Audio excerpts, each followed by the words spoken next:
घर में जो अपने किचन में जो मसाला है भी एक आयुर्वेद की औषधि है। अपनो जो खान पान है वो भी एक औषधि है। फ्रांस का पेड़ की आप बात करें तो आपने क्या काम है उसके? एक्चुअल में है कि जो छाल है, अगर छाल को पाउडर बना के आपा गुलाब जल के साथ या अकेलो सिंपल पानी के अंदर भी कोई भी घाव हो, जलेडो घाव हो जी। या फिर डायबिटीज को कोई भी घाव, मधुमेह को कोई भी घाव है, उनके ऊपर लगाया जाए तो बहुत फायदेमंद साबित हुआ है। जिसका लीवर या कर्त विकार हो रहा हो, लीवर कमजोर हो रहा है, अगर उसकी सांटे की जड़ का जूस उसको कंटिन्यू पिलाया जाए 5 से 10 ml के आसपास रोज, तो वापस से लीवर अपनी मूल पोजीशन में आने की संभावना होती है, आ भी जाता है। शेखावाटी में अगर ढूंढ रहे हो बेस्ट यूनिवर्सिटी तो एक ही नाम, JJT यूनिवर्सिटी, जहां मिलते हैं 100+ कोर्सेज, मॉडर्न कैंपस और स्ट्रॉन्ग प्लेसमेंट सपोर्ट, हजारों स्टूडेंट्स का भरोसा। अब आपकी बारी, आज ही एडमिशन ले JJT यूनिवर्सिटी के साथ और बनाए अपना सपना सच। हेलो जी, नमस्कार। मेरा नाम है पंकज और थे देखने लग रहे हो झलको झुंझुनू। प्रकृति, संतुलन और स्वास्थ्य ये चीज लागू हुआ आयुर्वेद पर, और आयुर्वेद को जो नाम आवे तो बा जो परंपरागत रोगाओं निवारण की पद्धति जी है, वह दवायां जो प्रकृति अपन दे है, वह चीजें जी अपन प्रकृति में मिले हैं, बिन्हीं आयुर्वेद शायद कहो जाए। लेकिन आज के दिन धीरे धीरे विलुप्त होते जा रही है आयुर्वेद की जो पद्धति है, आयुर्वेद का जो रोग निवारण की जो क्षमता है वह भी कहीं क्षीण हो रही है। कारण यह है कि लोगों में रुझान कम है, वह वैद्य आज कुंड रहा और वह पद्धति आज के दिन कहीं समाप्त होती जा रही।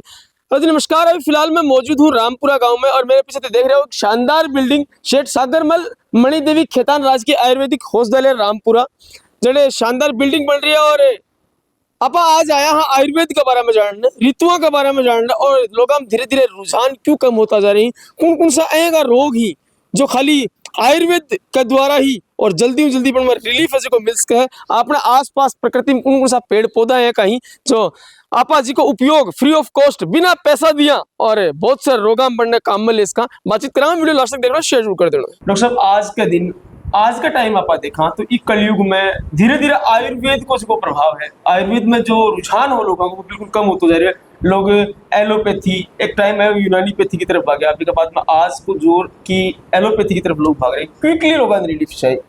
और आयुर्वेद के पीछे मैं थारू जानना चाहूँ कि कारण रही है कि धीरे धीरे जो आयुर्वेद सदियों सतयुग द्वापर त्रेता युग और आज कलयुग तक चलता है वो धीरे धीरे विलुप्त होता जा रही है। के पीछे के कुछ कारण है जो मुख्य रूप में एक डॉक्टर है वो समझे नहीं। आप बात करें आयुर्वेद की तो भैया तो आयुर्वेद अपने जीवन को विज्ञान है जी। अगर आप जब सु जन्म लिया और जब तक अंत आवा है अपनों वो टाइम तक आप कंटिन्यू आयुर्वेद से जुड़े आदमी हाँ, और आयुर्वेद से जुड़े रहा भी हाँ, घर की किचन हूँ लेके आप कठे भी जावा तो आयुर्वेद के साथ रहा, क्योंकि घर में जो अपने किचन में जो मसाला है भी एक आयुर्वेद की औषधि है। अपनो जो खान पान है वो भी एक औषधि है, क्योंकि आयुर्वेद में आहार नहीं औषधि मानने को है। मतलब आहार अपन जो खा रहे हैं एक प्रकार की दवाई है, लेकिन वो आप उपयोग करें ढंग से करा, बस उन चेंज यो करना। आप एक चीज के पीछे पड़ जाओ। रही बात आयुर्वेद का, अपन ये सोच रहे हैं कि विलुप्त नहीं, आजकल बात कुन रही है, वापस लोगों को रुझान बढ़ियो है। मैं भी प्रयासरत था कि भाई लोग मारसू जुड़ा रहे और मैं उन प्रॉपर इलाज उनको करा आयुर्वेद के माध्यम से। आज आप देखा कि बहुत सी प्रकृति का मायने और दवायां जो आप पेड़ पौधा ही जो आप दवायां प्राप्त कर सका अपने उपयोग खातर, और वह भी फ्री ऑफ कॉस्ट। लेकिन लोगों ने पता ही नहीं, अवेयर ही को नहीं चीज के बारे में लोग कि आ चीज के काम आ सके। एक्चुअल में अवेयरनेस कम है, लेकिन अपन यूं भी कौन कह सका कि बहुत ज्यादा कम है। एट टाइम में सरकार की बहुत सारी ऐसी योजना आ रही है जिनके थ्रू आप आयुर्वेद में बहुत बढ़ावा मिल रहा है। सरकार की योजना चल रही है जहाँ अपने जो सेंटर पे आप बैठे हैं वो भी आयुष्मान आरोग्य मंदिर है जी, के अंदर एज ए हर्बल गार्डन भी चल रहा है, के अंदर योग को प्रोग्राम भी चल रहा है, और बाकी ओपीडी की सुविधा तो चल रही है, जिसके अंदर मार्केट लगभग पर्याप्त मात्रा में औषध उपलब्ध है अठे। और हुणी औषधा हूँ मैं इलाज करना चाहूँ कुछ घरेलू मरीजान घरेलू उपचार में बतावा, घरेलू नुस्खा कि टाइम हुआ करतो जदे वैद्य नाड़ी देख के बता दिया करता कि के बीमारी है, के रोग है, को ट्रीटमेंट उपचार भी कर दिया करता। लेकिन आज के दिन तो शायद नाड़ी वाला वैद्य रिया भी नहीं होगा और वह उपचार भी करने के खत्म होता जा रही। अब ऋतुओं की जब आप बात करा तो ऋतुओं के अनुसार आप देखा कि खान पान, रहन सहन आयुर्वेद बता हुआ है और लोगों को तो पता होगा कि ऋतु है कितनी और ऋतु कौन सी ऋतु के अनुसार कौन सो खान पान वर्तमान में फिलहाल कौन सी ऋतु चल रही है, थोड़ा सा बहुत एक्चुअल में क्या है कि आयुर्वेद 6 ऋतु मानी गई है। मैं मॉडर्न के अकॉर्डिंग आप चला तो उसका है तो सर्दी गर्मी वर्षा 3 ऋतु बोले, लेकिन आयुर्वेद के अनुसार 6 ऋतु मानी गई है। मैं के अंदर शुरू से चलना आप अगर जनवरी अंग्रेजी महीना नहीं मान के हिंदी महीना के अनुसार ऋतु हुए मोस्टली, तो जैसे सबसे पहले ऋतु आओगी शिशिर, शिशिर के बाद बसंत। मैं कोई सीक्वेंस कौन कह सका, लेकिन शिशिर, बसंत, फिर ग्रीष्म, वर्षा और शरद और हेमंत, यहाँ 6 प्रकार की ऋतु मानी गई। अगर आप मान के चला तो ए टाइम में जेठ और आषाढ़, जेठ निकल गो आषाढ़ चाल रहे है, आषाढ़ का लगभग 7 या 8 दिन बचा होगा ए टाइम में, तो 10 दिन बाद में या 7 दिन बाद में वर्षा ऋतु चालू हो जाओगी और वर्षा ऋतु श्रावण और भाद्रपद में वर्षा ऋतु श्रावण चालू हो जाएगा, वर्षा ऋतु चालू हो जाएगी जी। और वर्षा ऋतु क्या बात करा कि भाई ऋतुचर्या, आयुर्वेद में कही कि ऋतुचर्या की ऋतु के अंदर अपन के हिसाब को खान पान लेना चाहिए, अपन रहनो कहीं चाहिए, अपन सोनो कहीं चाहिए, अपन के हिसाब से अपने स्वास्थ्य को ध्यान रख सका, क्योंकि जो ऋतु चेंज हुआ है तो अपनी बॉडी के अनुसार अनुकूलन प्राप्त करे है, तो अनुकूलन प्राप्त करने में अपन थोड़ा सो 5 या 7 दिन को टाइम लगा है। तो जो 2 ऋतु हुए हैं उनके बीच का एक ऋतु का लास्ट 7 दिन, दूसरी ऋतु का पहला 7 दिन एक ऋतु संधि बोले जाए। जब ज्यादा इम्यूनिटी कमजोर हुआ है ताकि रोगों को प्रभाव बढ़े तो ऋतु चेंज हो बड़ी की जे आप मारवाड़ी आड़ू बसंत है बोले कि खून चेंज हो है, वो ये एक ऋतु चेंज हो, ऋतु चेंज आप एडजस्टमेंट शरीर क्यों कौन कर पाओ अभी टाइम थोड़ा नहीं करे है, लेकिन थोड़ा सा टाइम लग गया है। आपा के अकॉर्डिंग आपा अपनी दिनचर्या चेंज करांगा या ऋतुचर्या चेंज करांगा तो बहुत जल्दी इफेक्ट पड़ सके। जैसे ये वर्षा ऋतु चालू होगी एकदम से तो बारिश आओगी खूब ज्यादा जी, दिन में प्रखर तेज रोशनी होगी धूप की, क्योंकि धूप भी बहुत तेज होगी, हुमसाड़ो मौसम होगा, चारों ओर एक प्रभाव होगा कि गिलो गिलो गिलो गिलो, तो गिले के मौसम में बैक्टीरिया उत्पन्न होने की संभावना ज्यादा हुआ है वातावरण में नमी के कारण जी। क्योंकि आपने देखा कि गांव के अंदर अपने पुराने मकान में भी सीलन आ जावा है या फिर वातावरण में सीलन आ जाए तो एक दबी दबी सी थोड़ी सी बात आवा है, तो कंडीशन में बैक्टीरिया पैदा ज्यादा हुए हैं, लोगों की इम्यूनिटी थोड़ी सी कमजोर हो जाए, तो की वजह से व्याधि होने की संभावना बढ़ जाए। रही बात वर्षा ऋतु क्या आप कहा, तो वर्षा ऋतु में टाइम में चारों ओर जल ही जल होगा, नई औषधि भी होंगी, लेकिन जो औषधि पैदा हुए हैं वह पूरी पक्व अवस्था में पूरे जी हल्की सी कच्ची हो गए, तो उनकी वजह कुछ खान पान आप अपनों संभाला,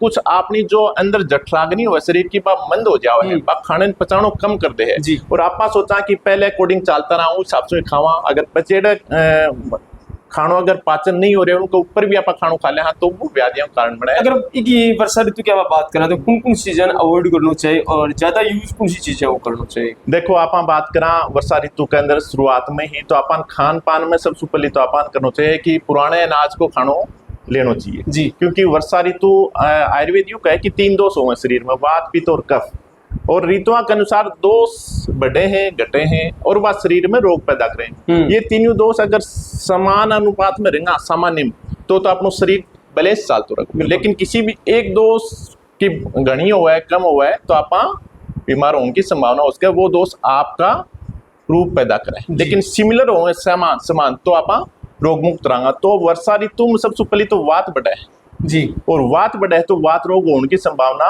बढ़ जाए। कि सिम्टम की बात बुजुर्ग लोग कई बार अपन पहले कहा करता कि जो ही हमारे बादल हो जाओ या बारिश हो जाओ तो हमारे जोड़ा में बादलवाई हो जाओ है तो जोड़ा में दर्द हो जाओ है जी, वह जोड़ा का दर्द स्पेशली वात के बढ़ने के कारण जोड़ा का दर्द हो, तो टाइम में सिम्टम्स क्या होगा कि जोड़ा का दर्द बढ़ जाएगा, शरीर में थोड़ी बेचैनी बढ़ जाएगी, तारो पाचन सिस्टम डाउन हो जाओगे, ये है वात बढ़ने का कारण। अगर वर्षा ऋतु में अपन खान पान की बात करें तो अपन ताजा भोजन खाना चाहिए पहली बात तो, और पुराना अनाज खाना चाहिए। अगर चावल भी आप उपयोग में कर रहे हैं तो 1 साल पुराना कम से कम होना चाहिए, गेहूं भी पुराना होना चाहिए, कोशिश यही रहा अपनी, फिर भी नहीं हुआ तो अलग बात है। दूसरी बात हरी सब्जी खावा तो टाइम में लौकी, भिंडी, परमल वाली हरी सब्जी खानी चाहिए, नहीं कि आप जो यूं कहा करें कि हरी सब्जियां पत्तेदार सब्जी खाओ, तो पत्तेदार सब्जियां थोड़ा सा अवॉइड करना चाहिए, क्योंकि वह ओस दिए हैं लेकिन वह ग्रोइंग एज में मतलब अभी उत्पन्न हुई है, वह पकी कुन है। अगर अपन पत्तेदार सब्जी खानी हो तो जो पुराने टाइम में आपने वो या करतो कि एक रायतो बनाया करता, तो रायते में चीलो लिया होता या फिर कुछ और पत्ता लिया होता या सांठो लिया होता, बन अच्छी तरह उबाल लेता, हाँ फिर उबाल लेता, उबालने के बाद में उन्हें निचोड़ा कराया करता, उनको पूरा पानी निकाल दिया करता। ऐ हिसाब से अपन अगर पत्तेदार सब्जी खानी हो तो हिसाब से खानी चाहिए। पानी ए मौसम में अपन थोड़ा सा उबाल के पीना चाहिए ताकि वह बैक्टीरिया नष्ट हो जाए। और दूसरी बात, उबालने के बाद में अगर हो सके तो 1 चम्मच शहद उबालो फिर ठंडो करो और 1 चम्मच शहद मिल जाए तो शहद मिला के, गर्म पानी में कदे भी शहद को प्रयोग नहीं करना चाहिए। एक डॉक्टर साहब बताना पूछूंगा कि लोग अमूमन दूध और दही ने लेके भी काफी सस्पेंस में है। दूध रात में खाना खाता है दूध पी ली, सुबह उठता है दूध पी ली। दही की छाछ की बात करा तो दोपहर में खाली, रात में भी खाली, फ्रिज में रख के खाली। दूध और दही को एक प्रॉपर यूज करने को तरीकों के कद दूध लेना चाहिए, कद दही लेना चाहिए। देखो दही को सिस्टम यो है कि बारिश का मौसम में भैया दही कहोगे कि कम ही यूज करना चाहिए, कभी कभार यूज कर सका। हाँ, रात के टाइम तो बिल्कुल भी दही को प्रयोग नहीं करना चाहिए, सुबह सुबह ताजा कर लो, क्योंकि आप कहा कि दही की जो तासीर हो है ना बा अपन भैया ठंडो भी लागे को और स्निग्ध भी होगो, लेकिन जब वो पाचन होने के बाद में भाई की तासीर उष्ण हुआ है। और ए मौसम में जो वर्षा ऋतु को मौसम है ना, पित्त को संचय हुआ है। जो मैं 3 दोष बताया था, वात और पित्त कफ, यहाँ पित्त को संचय हुआ है जो शरद ऋतु में जाके प्रकोप हुआ जी। तो अगर आप ए टाइम में दही को ज्यादा सेवन करांगा तो उसके अपने शरीर में पित्त बढ़ जावा, तो स्किन डिजीज होने की संभावना बढ़ जावा है। बिल्कुल। और रही बात दूध को सेवन भैया तो कद भी कर सका। दूध भैया सुपर फूड बताए गए हैं, क्योंकि भैया के अंदर विटामिन भी हुए हैं और बाकी मिनरल्स वगैरह और पोषण के लिए भी अच्छे हुए हैं। मेरे हिसाब से रात के टाइम दूध को प्रयोग करना चाहिए, और वो भी सोना हो 1 आधे घंटे पहले। यूं नहीं है कि दूध पियो और पीता है सो।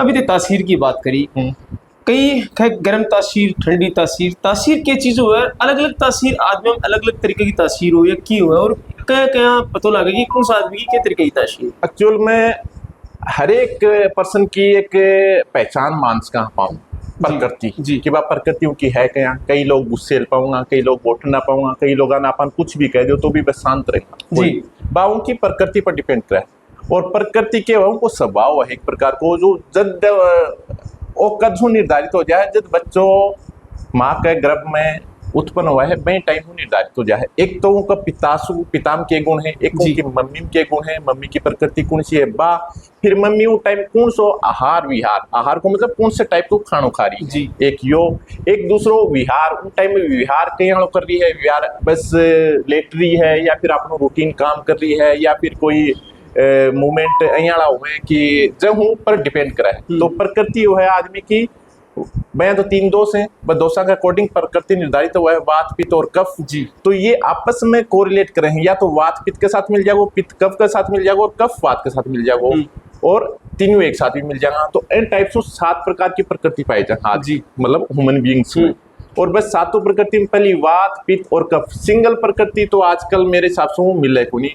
द्वंद्वज प्रकृति, द्वंद्वज का मतलब 2 दोषों वाली, वात पित्त कफ और कफ वात, ये प्रकृति। या सन्निपातज प्रकृति यूं है कि तीनों दोष जी एक साथ मिले हो और समान मात्रा में मिले हो, लेकिन वो भी पॉसिबल नहीं होता है। तो यह आदमी की प्रकृति है।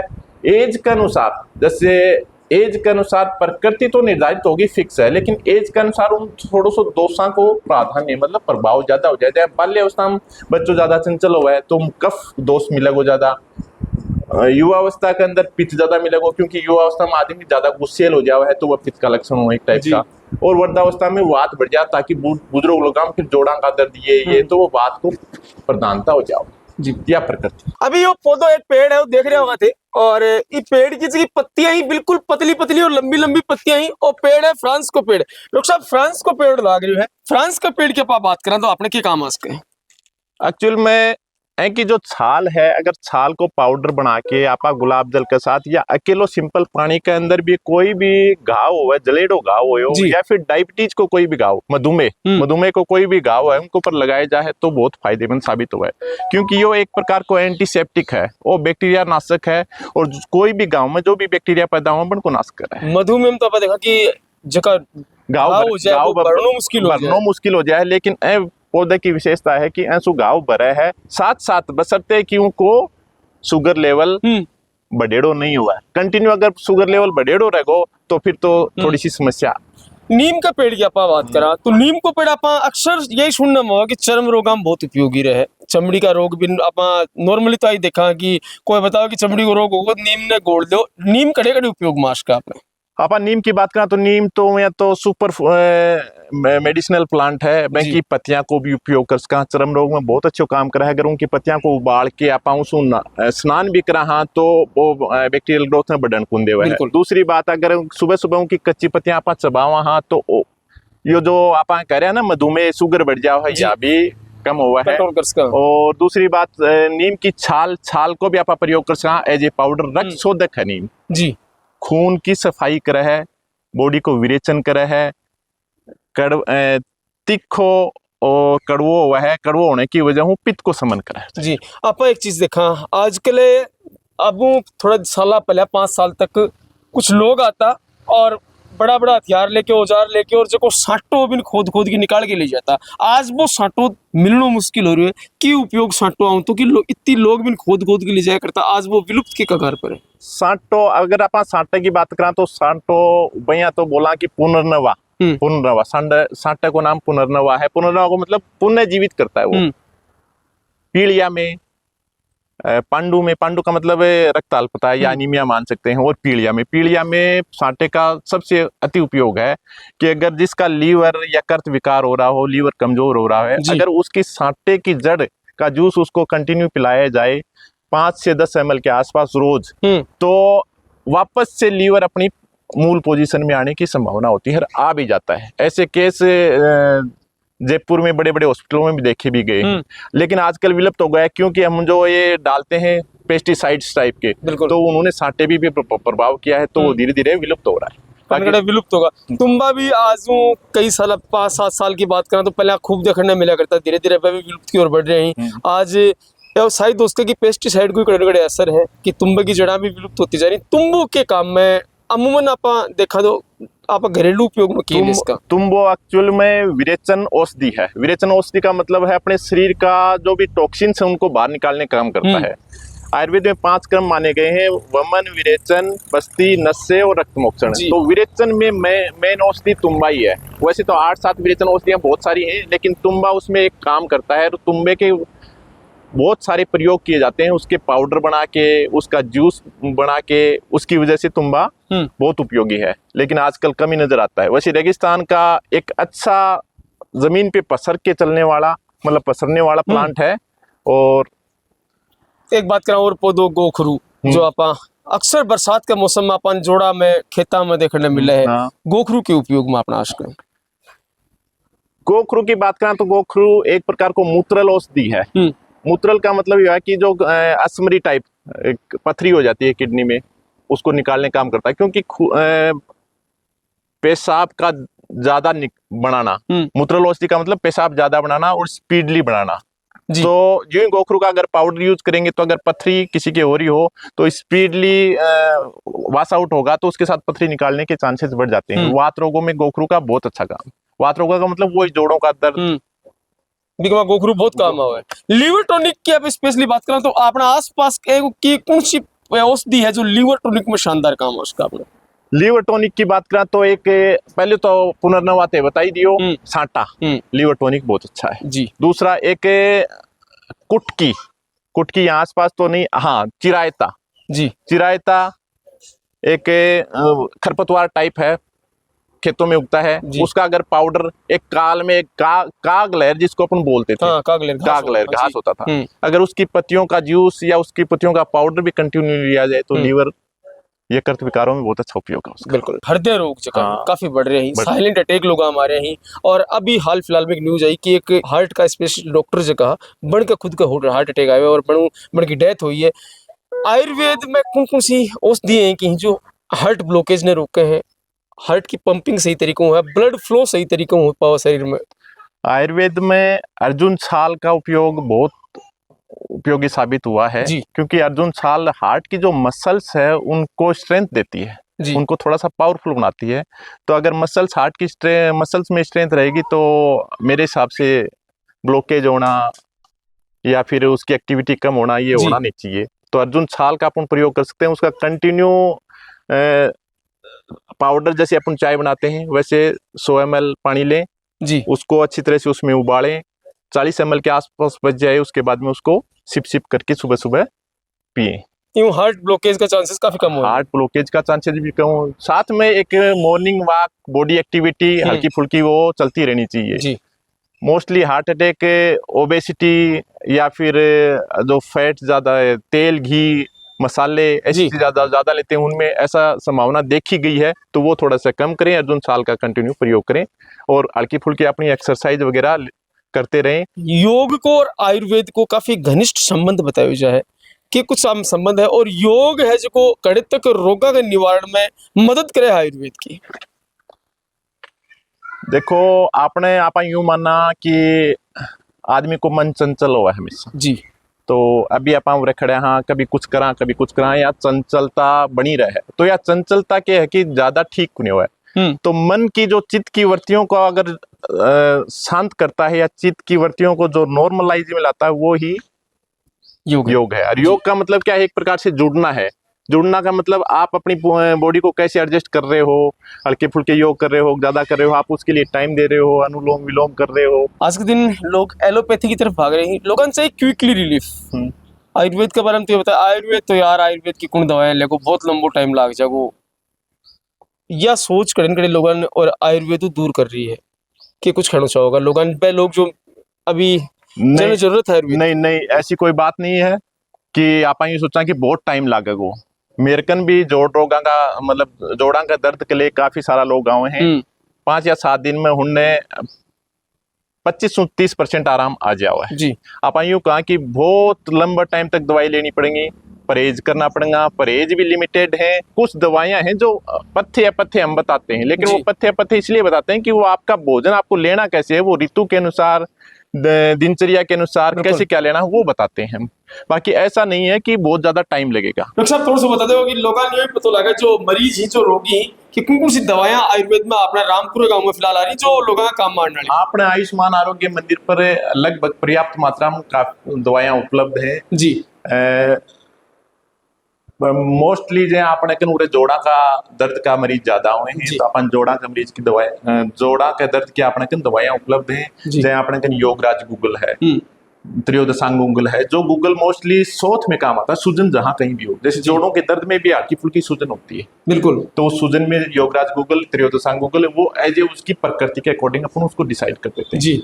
खांसी जुकाम का मरीज आपने कना हुए हैं, तो खांसी जुकाम के लिए आपने कन दवाई अवेलेबल है, सितोप्लादी चूर्ण वगैरह है, काढ़ा अवेलेबल है, अपन गोजवादी क्वाथ वगैरह है, जो कि खांसी जुकाम में बहुत अच्छा इफेक्ट डाला है। बिल्कुल। रही बात स्त्री रोगों के अंदर भी आपने कना हुए हैं, स्त्री रोग, जहाँ स्त्री रोग में श्वेत पर्दर है, रक्त पर्दर है, एनीमिया है, तो बनके लिए भी आपने कन दवाई। सर यह बात पे बहुत बड़ा पॉइंट रखियो है यो, जिका स्त्री हो या पुरुष हो, कुछ रोगा लेके अपन का मन में भ्रांतियां रहे या स्टार्टिंग स्टेज में या तो बताओ को नहीं, और जब तक बताओ वो बीमारी गंभीर रूप ले ले, जैसे आप देखिए बहुत सी बीमारी स्त्री रोग और पुरुष रोग भी, साथ ही साथ जो पाइल्स है भी के बारे में भी लोग कम ही बात करते हैं। ये बया का रोग ही जिस पर लोग शर्माओं में बात करता, या फिर अपना आपने समझेगा कि यार मेरी एक बेइज्जती होगी, क्या कुछ कहना चाहोगे? नहीं, आज अगर आप देखा तो पाइल्स अर्श का रोगी काफी हैं अपने समाज में, लेकिन लोग बताना कौन चाहो, जब भी मैं अवेयर करना चाहूँ तो मुश्किल से मैं पूछा चला के जब मैं बताऊँ जी। और पाइल्स या अर्श जदी हो है जब आपने कॉन्स्टिपेशन कब्जी हो जी, अगर आप कब्जी को उपचार करवो करांगा तो पाइल्स बिल्कुल ही नहीं होगा। बिल्कुल। और मैं तो एक संदेश यूं ही देना चाहूंगा कि कोई भी चीज हो, चाहे अपने शरीर से संबंधित हो, वह शेयर जरूर करनी चाहिए, एक डॉक्टर्स के साथ जरूर शेयर करो, हम किसी प्रकार को एजिटेशन नहीं करना चाहिए। बिल्कुल। और पाइल्स के लिए भी अपने दवाएं अवेलेबल हैं, और आप ध्यान भी हाँ अपने समाज में मैंने लागा है कि थोड़ा सा बढ़ रहे हैं केस, थोड़ा सा के हिसाब से अगर आप पूछना चाहो तो कब्जी तो हर एक दूसरे का रह लागी, और कब्जी अगर लंबा टाइम तक 20 या 25 दिन रह जाए तो वह उसका धीरे धीरे पाइल्स को। आप युवा बच्चा की बात करा तो युवा बच्चा जब किशोर अवस्था में तो एक रोग सफेद पेशाब को रोग बता कि अक्सर बहुत सा बच्चा में और युवा में वो देखने मिला है, और लोग या तो नेग्लेक्ट कर दी, इग्नोर कर दी, और फिर बाद में इसका कड़े अंजाम भुगतना भी पड़ा है आदमी ने। इसके बारे में कुछ कहना चाहोगा?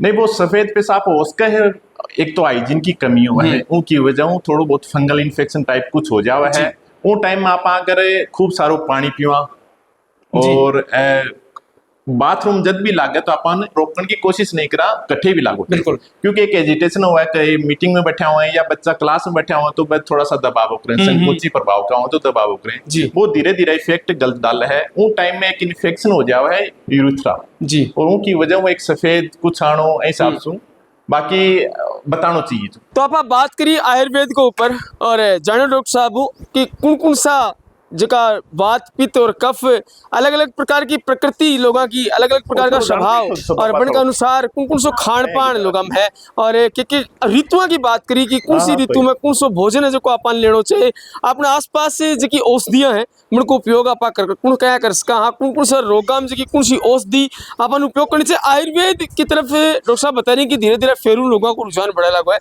और बिल्कुल आयुर्वेद अपन अपनाना चाहिए क्योंकि आयुर्वेद का माँ जी की औषधि ही जो की दवाया ही बाको सबसे पहलो फायदो यो है कि बन को कोई नुकसान को ना अगर फायदो शरीर में कोई आयुर्वेदिक दवा नहीं दे रही है तो सबसे प्लस पॉइंट यो है कि अपन कोई नुकसान को नहीं दे रही। अब देखा कि आज के दिन जो कि इंग्लिश दवाएं एलोपैथी चल रही है अगर एक बीमारी ने बस सही कर रही है तो दूसरी बीमारी बनू पैदा भी हो रही है। अगर ज़्यादा मात्रा में या गलत तरीकों आप बन दवाओं को इस्तेमाल करा बिना डॉक्टर की सलाह का बन को इस्तेमाल करा। आयुर्वेद एक जीवन ने बिल्कुल कह रहे प्रकृति और आयुर्वेद और जीवन यो जो को आपस में को तालमेल है और अन्य बनाए रखने खातर अपन प्रकृति के बारे में सोचना पड़ेगा। प्रकृति जो की है धीरे धीरे आप देख रहे हैं कि कण कण विलुप्त होती जा रही है। तो थारा आयुर्वेद ने लेके क्या ओपिनियन है मैंने कमेंट बॉक्स में बताओगा। फिर मिलांगा नए अपडेट के साथ, तब तक के लिए राम राम, जय भारत।